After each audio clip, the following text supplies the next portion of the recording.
Hello, ladies and gentlemen, this is the Tactical Approach, and we are rapidly approaching your location. I am Greg, and joining me is Wes. How's it going? And Kurt. Hello! Yes, and today we're going to talk about Season 7, and we're also going to remind you that U.S. Nationals is in Kansas City this year, and it's going to be amazing. Kansas City is definitely a city, and it is centrally located to the U.S., and there are other things that we could say about it, but we already have. All true things. Here's something new I don't think I've told anyone yet. For a little update on prize support, we are putting together some prizes for Best in Faction, and we were inspired by the Canadian Nationals, and we're going to create these NCU holders for each faction, and we will dress them up and make them look all pretty and specialized for each faction.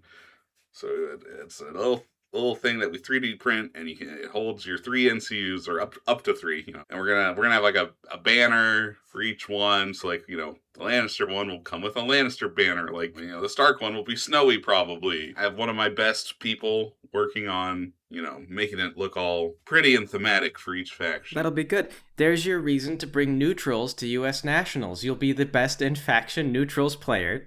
And yes, you'll be struggling, but you'll get a prize. We could have joked that, like, the Boltons would also be oh, here's your chance to play the Boltons, but they're surprisingly doing pretty well this season.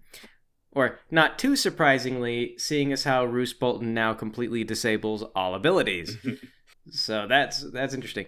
But speaking of Season 7, boy, it has been quite a season. Quite a season indeed. They decided that balance was no longer going to be necessary and just released unit stats, and now we have them. There were some decisions that came down that I think were a little out of left field. Like, I'll say, like, as a Baratheon player, I don't think anyone thought Lightbringers were too weak as they were in Season 6 and needed to be changed or anything. They seemed just fine as they were, and then, holy cow, they got way better! Like, Lightbringers was one of the better ranged units in the game to start with. Yeah, they were already a good archer unit. And they got buffed, yeah. So, Michael Chanel has been let go from the company, and we've seen a lot of people who are just like, oh, so sad, pour one out for Michael Chanel and everything like that. But we on our podcast have sometimes talked about how Michael Chanel's opinions and the things he says don't always make a lot of sense to us. And this last Season 7, as like a farewell gift, it's kind of like, he's been there for a long time, but you gotta wonder, is he the reason why Cold Hands did like 7 attacks initially and then appeared behind you and ran up your butt and then came back even if you killed him a second time and all these other things? Is he why we have stone throwers with infinite range? Yeah, it's always tough to say. Is it one man or is it a team of people, and who's got final say, and how many different voices go into these things? So you never know, is the coming and going of the lead developer. It's tough. It's tough to gauge these things. In some cases, change can be good. Yeah, and I think in this case, we'll have to wait and see what comes out. Now, supposedly there's going to be an emergency patch sometime at the end of August, if not a little later. Nothing official has been put out there, but just allegedly that's going to happen. I can speak on that. So officially, there is a Bannerman program, which includes numerous high-profile community leaders around the Song of Ice and Fire community. I think a lot of the same people that like went into like making U.S. Nationals happen the last couple of years, as it's been like community-driven, and then extrapolate that to like the rest of the world. So it's like, okay, you have these high-profile, high-ranking, just like these high-profile people like Carl Kirsten out of West Coast Bannerman. Everyone knows Carl. He used to run LVO for years, or the Song of Ice and Fire events at LVO. Mikel out of Spain, for a long time, the #1 rated player in the world. And Kurt. Myself representing the Kansas City group. I am one of those people. Well known to be the most handsome and respected member of the best podcast in. It's like I like Pycelle would say, the most noblest child the gods did ever put on this green earth. No. But yeah, you have a collection of all these people. CMON's kind of gathered us up. There's a Discord, and we get to speak with members from CMON, and they solicit our opinions sometimes on things. And one of the things that they have said has been about creating a hotfix patch for Season 7 to kind of address some of these outlier units. So things like Giants and Lightbringers and Kingsguard, you can expect to see, presumably, changes coming to those units, and that patch should be coming, at least in theory, at the end of August. Now, with regards to that, Kurt was talking to me a little bit about that, and I'd like to joke. It's like, what do you call a group of crows? It's a murder. What would you call a group of high-ranking players? A squabble. Like there are certain things that like the competitive players all kind of universally agree, and I think even the broader community would universally agree. Like Giants, as they are right now, dealing more damage than you can deal, with more health than you can have, with better defenses than you get, at like reasonable 7 points. It's way too much. Like I don't think anybody disagrees about that, but when it comes down to any sort of more nuanced discussion, like everybody has different perspectives and opinions. Mm-hmm. So as far as like, are the competitive players going to be steering or necessarily at the helm? It's like, no, they're just going to be an additional source of consternation and argument. But yeah, so like even amongst us, there's differences of opinion, and then like even let's say even if we all agreed 100%, I can't guarantee that CMON is going to implement what we say necessarily, just that they are in theory listening. In theory, listening is better than obviously not. Or like just kind of brushing off and disregarding, yeah. Definitely not listening, but coming up with lots of really bizarre explanations for... Cautiously optimistic, right? Yeah, cautiously optimistic. So yes, so I think that probably letting Chenal go, one of the things about that was we already knew that CMON was in a little bit of financial distress, or maybe a lot of financial distress. A couple of things came up on them all at once. They have kind of a Kickstarter-based financial model, and this means a lot of things for their taxes. And then we had the Tarv stuff, which, like, we can talk about what that was doing today, and it changes tomorrow. And then there's a bunch of political upheaval that's affecting the markets, and so no one's really sure what exactly CMON is doing. I have heard also with some cautious optimism that CMON is straightening themselves out and might be on track again. I'm sure that like actual stock related disclosures will eventually shine more light on that or something if anybody's following that. I'm personally not. Yeah, I have no comment with regards to the financial situation. Yeah, but in terms of the actual game situation, it could very well be that the change in leadership might be really good for it. I mean, like we spent how long asking for Balon to get changed, and let's get away from the doom and gloom. Balon actually did get changed. There's some really, really bad balance choices. And I think that everybody, even if you're not a very skilled player, you can kind of look at this stuff and say like, wow, that really is a problem. But some things wound up really good in this season. Balon, no longer bringing units back to life, up your butt. Oh, it's so amazing. Oh, wow. It's like, finally. We were joking that was just never going to happen. Yeah. And wouldn't that be funny if that was a hot patch fix? Revert Balon. They bring back Balon. Hot patch. Bring back Balon. Lose all faith. Wait, we didn't say that from what I can recall. Yeah, no. But no, that is one of the big positives was Balon finally got addressed. There were some other good things, right? Yeah, there have been. As a Lannister player, I'm actually relatively happy about this patch.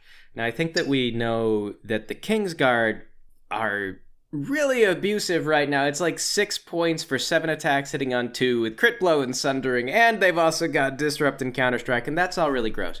But if you set them aside and you refuse to play with them, and in my opinion, you should not play with units like that because they teach you really bad fundamentals, then the rest of the Lannister army is kind of doing pretty okay right now.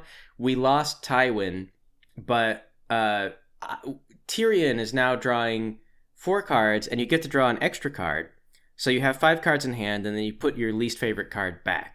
And this has made it I've found to where I can now play the Lannister card game and not feel nearly as bad about how like half the deck is liable to do nothing, because I'm drawing so much more deck than everybody else. It suddenly now it feels okay. And I've always hated the Lannister card game for that. Like I've always felt like Tyrion needed to be an attachment out on the field, because otherwise, like, how are you going to get cards that actually work well? Now I'm just drawing too many cards. I just play them all, I get them out of my hand, and at the end of the game, I have no cards left. I've played every single thing. And that's been great. Like, I've been happy about that. Yeah, I've got a couple items that I thought I was really happy with.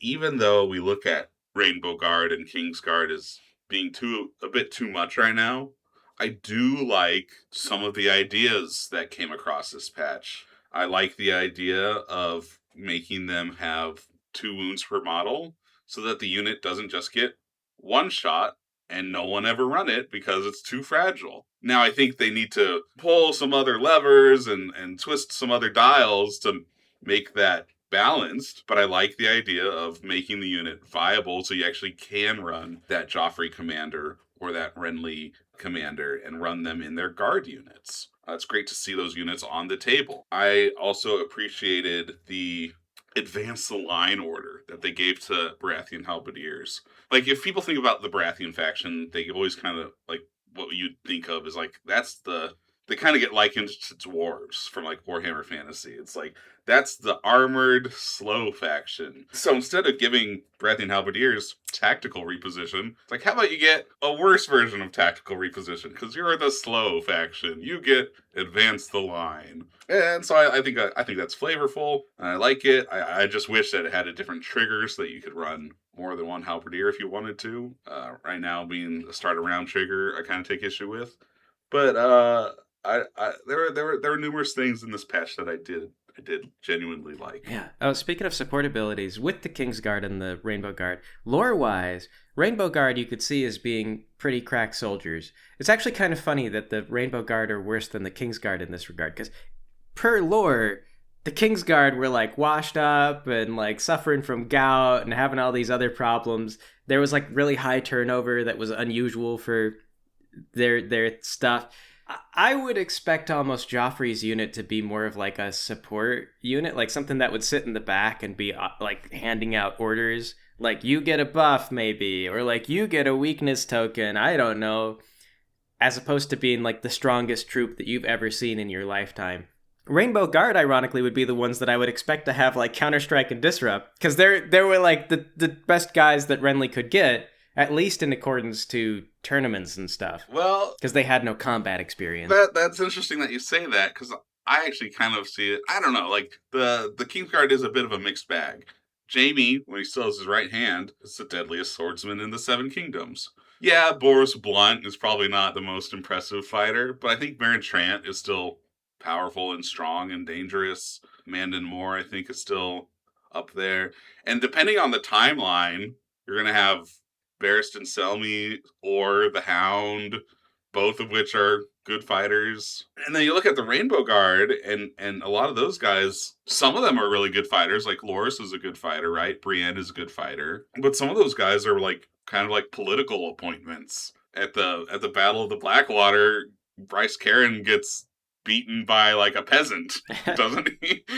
I guess, that's the thing that's weird about the game as it's been designed on the whole, is you see a lot of these units that are like trying to do the same job. So like the Baratheons in particular have it really bad, where they've got here's the Kingsmen, and then they're trying to compete with the Stag Knights, and these are both just like melee units that are supposed to be out on the front line doing the same thing. And then you're going over here and you've got like, okay, here's the Stag Knights, and then also we've got the Rainbow Guard, and like, what are they? The same role. So it becomes redundant. Like, why would you take these units? The Rainbow Guard, too, I suppose, just like the Kingsguard, could be reconfigured to be some sort of supporting unit, something that offers tokens or unique abilities on the board. So they wouldn't necessarily have to be your crack fighters. You take your crack fighting unit for that, and instead you would take them for some other game-altering quality that they've got. And that would be something going forward. If we could have anything, I really wish that we would see a lot more of that. One thing that I get sick of is stuff like seeing like, oh, here's a 5-point fighting unit, and they're just like a melee fighter, and that's like what they do. And then here's a 7-point melee unit, and it's just better than them. And you would always take the 7-point unit unless you lacked the ability. Like, you just never want those 5-point guys that are just fighting. You really would prefer, if you're going to take something like that, you would want it to be putting out tokens or changing the game for you somehow. Like, they've got tack repo, something besides. Well, that lower price point is what they offer. They offer a lower price point and potentially more activations, right? And I mean, maybe this was before a lot of players' time, but back in my day, you would see 13 count, 11 activation count, Free Folk, and Night's Watch armies, and that dominated the meta because how is 7 activation Lannister list going to compete with a 13 activation Free Folk list? You just get stalled out. So that's sometimes the point of those cheaper units, is not necessarily to be able to go toe to toe with those elite 7 or 8 point units. It's just to buy you an activation. I want to circle back because we were talking about those crack elite fighters. Unsullied finally got a 3-up armor save. Yeah. Wes, was that one of the changes that you felt was positive this past? Sure, why not? Yeah. I mean, it's a good unit. It's a great... Was it worth losing Screamers for? No, absolutely not. It's a great unit, in my opinion. Okay? It's a great unit. Does it fit Targaryens? Not at all. Like, their solution to people not running Unsullied all the time was to just make them insane. But, like, my cards still don't support them. They removed my healing. So, like, yeah, they're 3-up armor, but, like, I have bags. That's it now. It's technically not true. They changed Delirio, but I'm not a big fan of all of the influences and stuff they have. So just got to run Tycho. Yeah. Tycho and Varys. Varys also got bumped up to 5 points. Yeah. Oh, yeah. They changed Varys. It's kind of funny. Varys, I felt like it really wasn't that bad at the 4-point that they had him at with just the 3 tokens. Like, he still saw a lot of use, but I don't feel like he was out of control or anything anymore. I mean, like, maybe I don't know if anybody else felt really strongly about it, but I felt like I didn't see as much Varys as we used to. Well, because for a while there, he was 4 points, 4 tokens, right? Yeah, and he was in everybody's list. Then he got changed from 4 points to 4 points, 3 tokens, and now they've increased the tokens again, but they've increased the points to 5. Yeah, and like, that's fine. I'm not like mad about it, but I also feel like Varys was fine before he was strong. He's probably still strong. Like, I don't know. He hasn't really figured into any of my lists since they changed him to 5 points. Being 5 points is a slightly bigger ask. And at this point now, I'm looking at slightly better deals. For Lannisters, they gave me Cersei now. And Cersei has been one of these sources of anger. Yes. Boy, that's wild. They're just like, yeah. Having Tywin go to being like a really questionable choice where you're like, yeah, I don't know if I really want him anymore. He's not that good. He's kind of like doesn't know what he's doing. To be like Cersei is your most competent political maneuverer is just like, wow, this feels not true to... Emulating the show a bit there.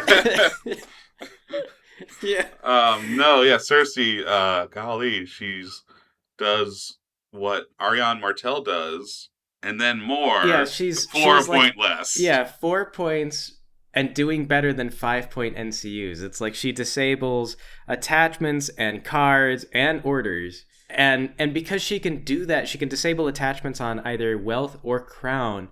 You really can't stop her from doing it. And I was playing a mirror match against Lannisters, and it was kind of comical because it's like intrigue and subterfuge, and we're just trying to like stop Cersei from causing problems. Like that became like sort of one of the cores of our battle. It's just like, Cersei goes away. Stop disabling Robert Strong. All right, just let him do his work. Oh, but speaking of the attachments, so this is another thing that'll be interesting. I kind of hope that maybe going forward, the New Balance team looks at attachments. If we're going to have these attachment points like we've had, it's been bizarre that they have attachments that give you things like +1 attack or like +1 armor. And it's always like a single point attachment, regardless of what unit it goes into. Because a +1 attack in a unit with like Sundering and 3+ to hit and 7 attacks as it is so powerful.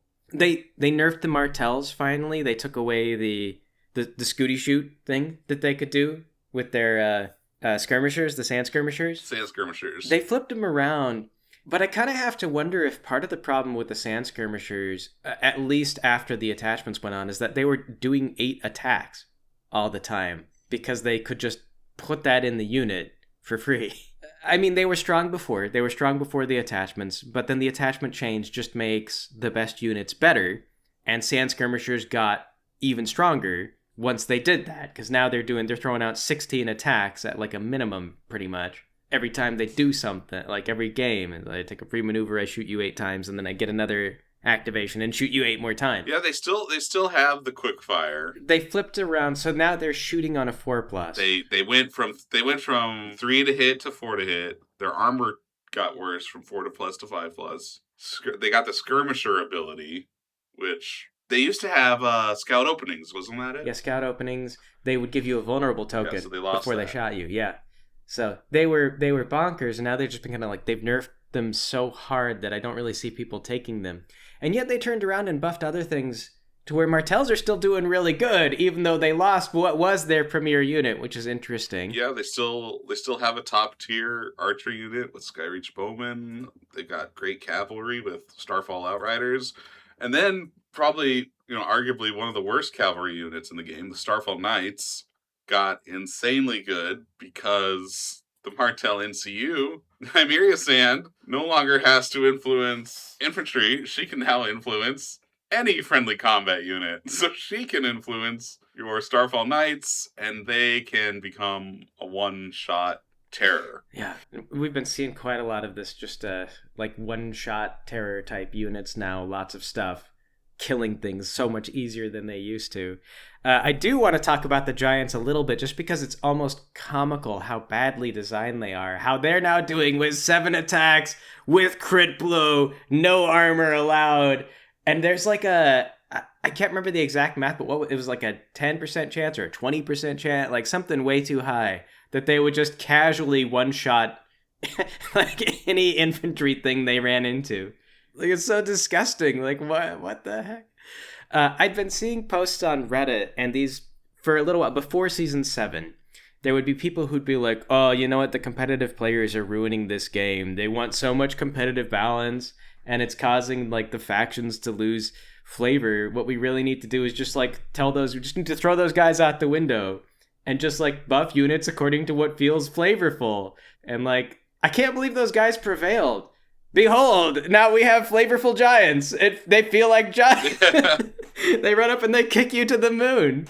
Congrats, guys, you got it. My giant one-shots your unit. Are you having fun yet? All right, I one-shot another one of your units. Are you having fun yet? I one-shot another one of your units. Are you having fun yet? Oh, this is so cool. I would just like to highlight my Giants haven't one-shot anyone yet, but those Umbers, however, have. Oh, gosh. Yeah.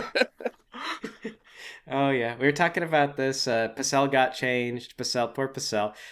He got maybe a little stronger in some cases, but it was a bit of a lateral move because it's strange. He used to be able to put a weakness token when he activated, and then you didn't have to put him on the board, so he was a good pass NCU.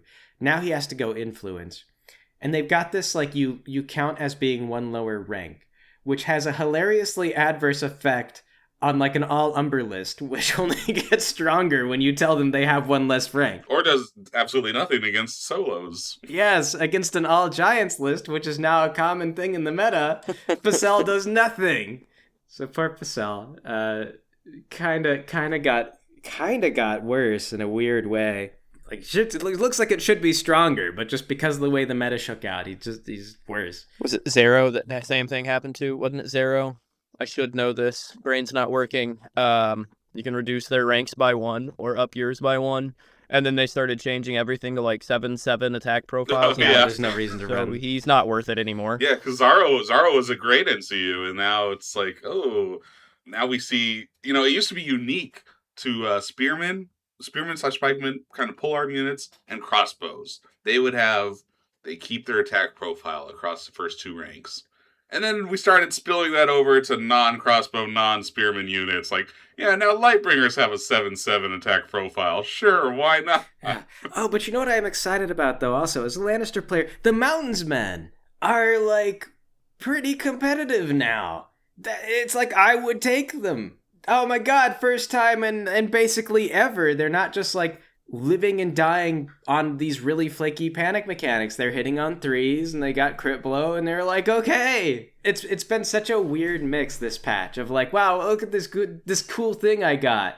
And then like you look over, it really would be good if you just weren't looking over at some of these other things that happen. It's like, cool, I can finally fight with the Mountains Men. If only I could get possibly close to that Thornwatch unit without being shot multiple times. Yeah, speaking of Lannisters, I look at, it's like, the Mountains got buffed. That's nice.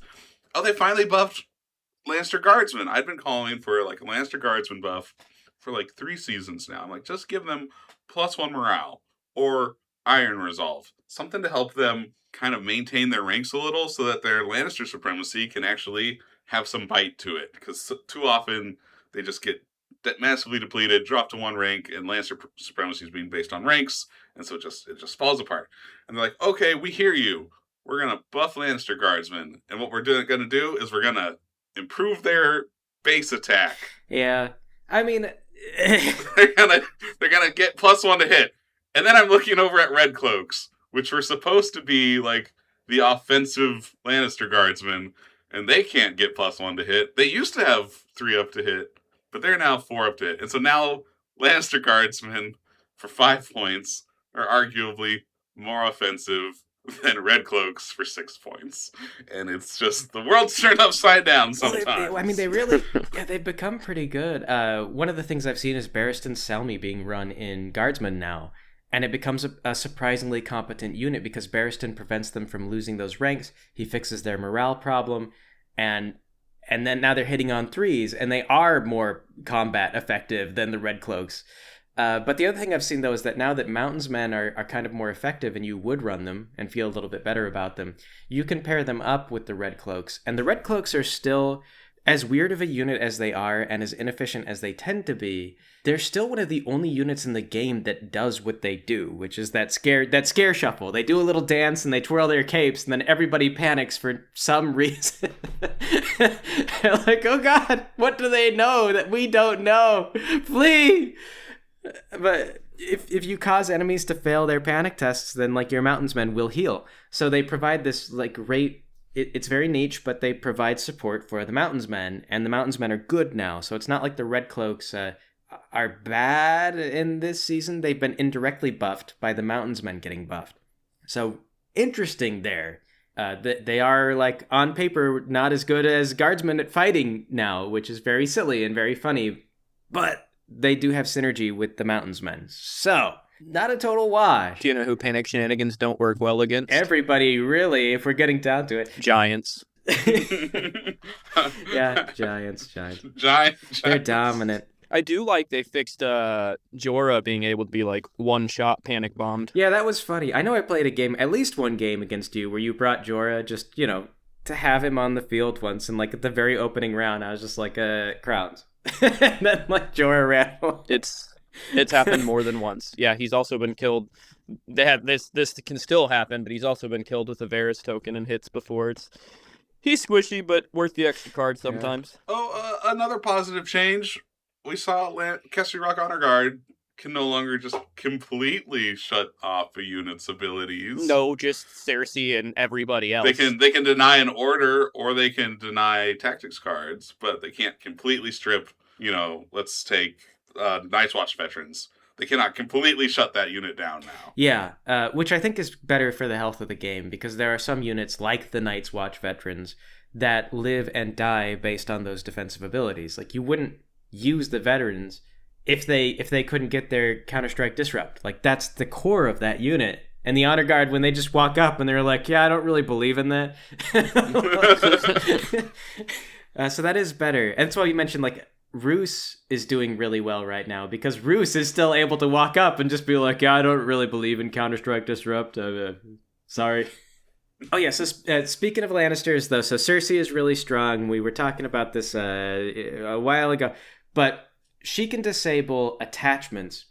And I think it's clear that something needs to be done about Cersei. She can't just be left like that. But another thing that I'd really like to see addressed, especially if they take Cersei away from me, is I am getting sick to death of the Relentless Sentinel combo, and honestly just Relentless in general. I am so tired of having melee units like walk up to the front and just be like, well, attack me, idiot, see what happens. Like, I would love to attack you. You're like overextended, you're exposed. It really bothers me that they've added this rule into the game. Like, you see it in the Targaryens, like especially in the Unsullied, who they've made insane because they really want you to run them. You see it in the Night's Watch. Like, I played a game, Watch captains. yeah, kind of recently with a watch captain pulling a bunch of shenanigans and getting like 3 or 4 attacks or something like that in a row. My opponent was using Jon so that they could activate Ghost at the same time. So it was like I would attack and then they would do the relentless attack and then they'd get their normal attack and then Ghost would come and attack, and I can't remember if they had something else. It felt like 4 attacks in a row, and part of it was relentless, and it was just like, this is kind of dumb. And what was really stupid about it was that I attacked them with the Knights of Casterly Rock. So I hit them, they hit me back, and then I did Lannister Supremacy, and then the relentless unit died. And then Jon activated, and then he attacked the Knights again, and then Ghost activated and finished the Knights off.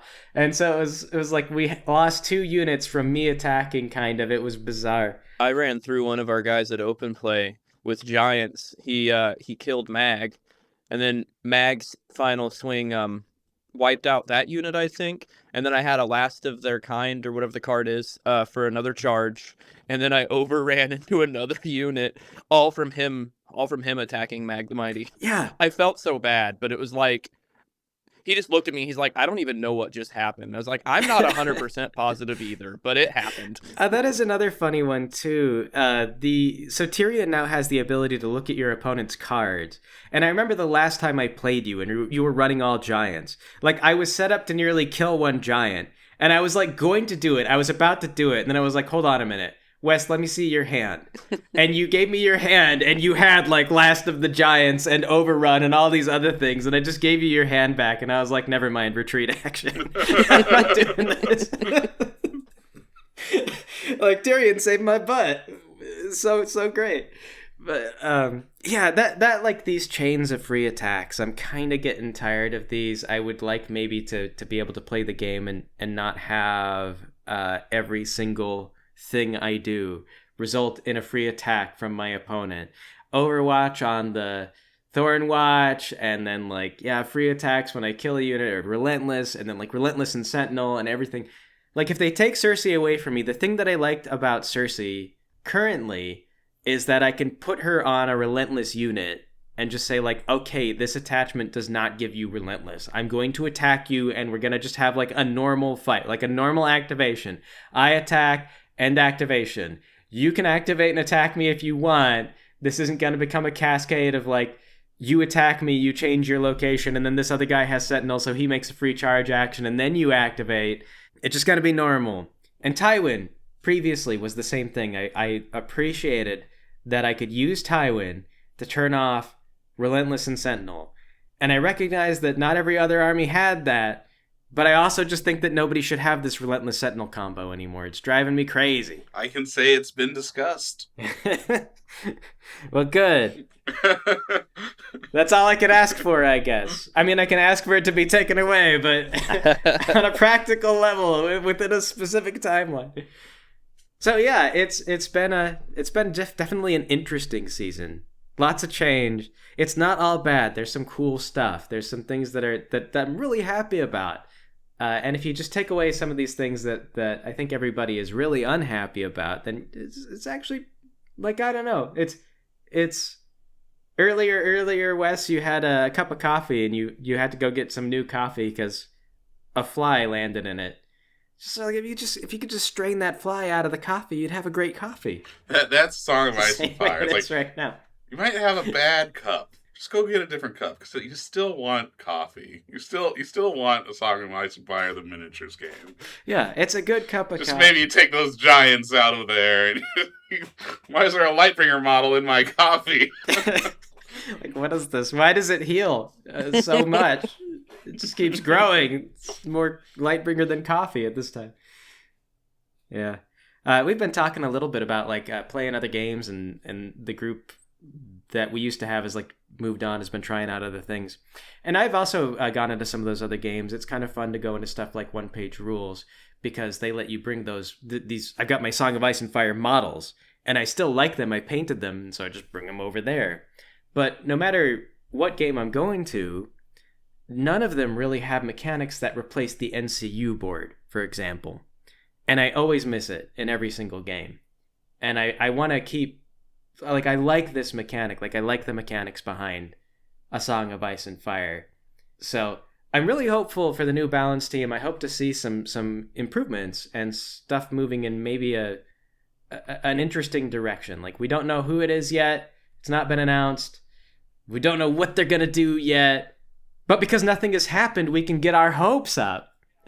And then later, we'll make a podcast about how mad we are that we didn't get what we wanted. That's what we're here for, right? But no, Greg mentions trying other games out, and that's true. Like I've dipped my toes into. I played a game of Conquest the other day. I know you did too, Greg. You played your dinosaurs in Conquest, and it's fun. I played Star Wars Legion the other day with some friends, and I have a Warhammer Old World Armory Empire of Man that I'm getting assembled, and I'm going to try. And it's like I appreciate playing these other games, but like you said, Song remains my favorite. None of the others, they all have aspects that are good, but I think Song just has these great bones that the balance patches, they can come and they can go. Weird quirky units, they can come and they can go. But at the end of the day, I don't think I've played another mini game that I like better. Nothing quite does what Ice and Fire does. And it's pretty cool for what it does. Which, speaking of, too, that was one of the things that people were like, oh man, so sad to see Shinal go. But Shinal was working on trying to change the bones of the game. And that was making me really nervous. If I can be honest, I'm actually kind of relieved that he didn't get the chance to actually revamp all the stuff he wanted to revamp. Like the tactics board and, yeah. Yes. I did not want to go to, games with... I really like that Prisoner's Dilemma that we have right now. It's like you take 3 NCUs, you want to play all 3 of them, but your opponent wants to block up the board. And that alone is a really cool mind game that you just don't see in any other game. It's like we're not even fighting on the board yet. We're just fighting with each other to stop each other from getting the best board options and to stop you from playing your best NCUs and stuff. It adds so much. It's just this cool side game, and no one else does that. You'll get wizards and special abilities in other games, but the wizards are on the board, and you can get rid of them by shooting them. You can't get rid of these NCUs. They're dickholes throughout the entire thing. Unless you poison them with Tain Sand, right?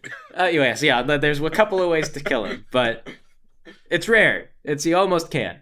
Your opponent also has to sort of accept the poison. You put it out there, and you're like, you can drink this if you want. You want to drink the poison? Would you like it? It's right there.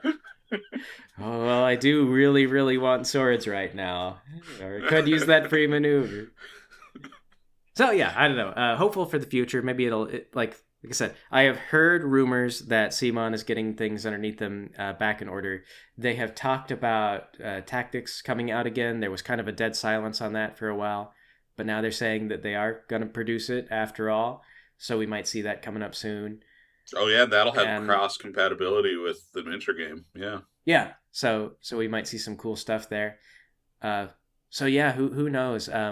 We could have reason to be hopeful. We don't know yet any either way. The fact that doing the Bannerman thing is a good sign. Yeah, I do have one more thing I can add. I don't have this locked in stone yet, but potentially at US Nationals this year, we could have a demo station set up for A Song of Ice and Fire Tactics. Oh, that'd be cool. And that'd be very helpful for everybody. Just another reason to come, Yeah.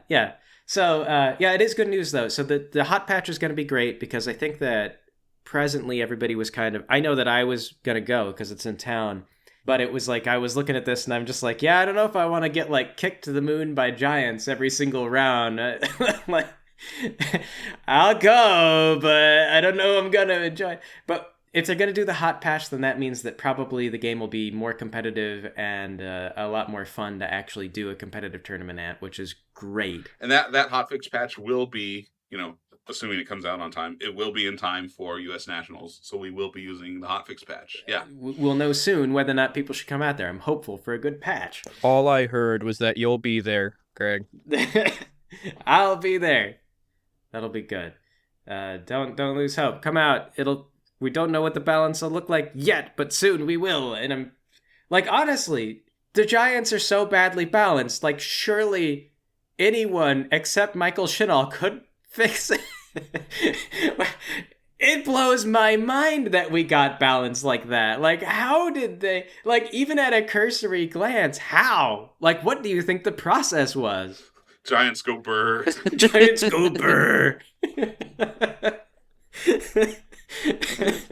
Yeah. But okay, I think that's it. That's what I wanted to say. Are we rapidly retreating? Yeah, that's it. All right, we've got nothing else. It's time to cut our losses and make a retreat. So thank you for joining us, everybody. Bye.